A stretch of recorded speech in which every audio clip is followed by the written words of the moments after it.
আসসালামু আলাইকুম সবাইকে। আগামীকাল দুবাই ইন্টারন্যাশনাল স্টেডিয়ামে আরো একটি ফাইনালে শিরোপার লড়াইয়ে ভারত অনূর্ধ্ব 19 দলের মুখোমুখি হবে বাংলাদেশ অনূর্ধ্ব 19 দল।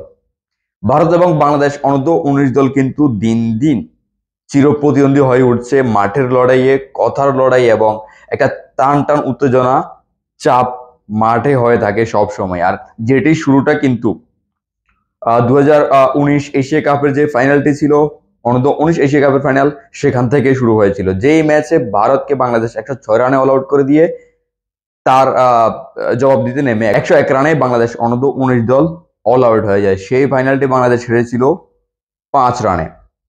তারপরের বিশ্বকাপে, দক্ষিণ আফ্রিকা বিশ্বকাপে আবারও দুদল ফাইনালে মুখোমুখি হয়, তবে সেই ফাইনালটিতে বাংলাদেশ শেষ পর্যন্ত 2 উইকেটের টান টান উত্তেজনার একটি জয় নিয়ে শেষ করে।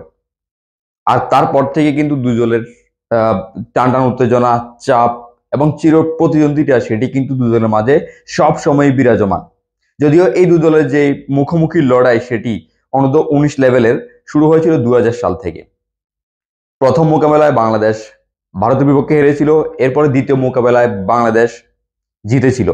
আর তার পরবর্তীতে পরের জয়টি পাওয়ার জন্য বাংলাদেশ অনূর্ধ্ব 19 দলকে অপেক্ষা করতে হয়েছিল 12টি ম্যাচ, অর্থাৎ এরপরে টানা 12 ম্যাচ ভারত অনূর্ধ্ব 19 দলের বিপক্ষে হেরে পরবর্তী জয়টি বাংলাদেশ পেয়েছিল। সবশেষ পরিসংখ্যান এখন পর্যন্ত ভারত অনূর্ধ্ব 19 দলের বিপক্ষে বাংলাদেশ অনূর্ধ্ব 19 দল মুখোমুখি হয়েছে 27টি ম্যাচে।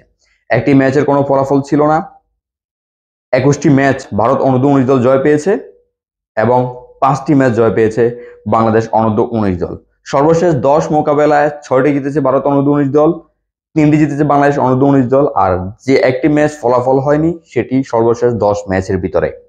সব মিলিয়ে দিন দিন টান টান উত্তেজনার চির প্রতিদ্বন্দ্বিতা হয়ে ওঠা এই দু দল আবারও আরেকটি ফাইনালে মুখোমুখি হতে যাচ্ছে, যখন কিন্তু দু দলের রাজনৈতিক পরিস্থিতি চির বৈরিতা রূপ নিয়েছে। সেখানে মাঠের খেলার পাশাপাশি গ্যালারির যে বিষয়টা, গ্যালারির উত্তেজনার যে বিষয়টা, সেটি অনেকটা প্রভাব ফেলতে পারে দুবাইয়ের মাঠে। যদিও দুবাই থাকার পরেও আমি থাকতে পারছি না। আগামীকালকে গ্যালারিতে যারা থাকবে তারা নিশ্চয়ই বাংলাদেশ দলের মনোবল বাড়ানোর জন্য আগামীকালকে যারা সংযুক্ত আরব আমিরাতে রয়েছে, কালকে ছুটির দিন, তারা যাবে বাংলাদেশ দলকে সাপোর্ট করবে। আর অবশ্যই বাংলাদেশ আরো একবার ভারত অনূর্ধ্ব 19 দলকে হারিয়ে আরো একটি শিরোপা গড়ে তুলবে এবং অনূর্ধ্ব 19 এশিয়া কাপে নিজেদের টানা দ্বিতীয় শিরোপা গড়ে তুলবে। সবাই ভালো থাকবেন। আসসালামু আলাইকুম।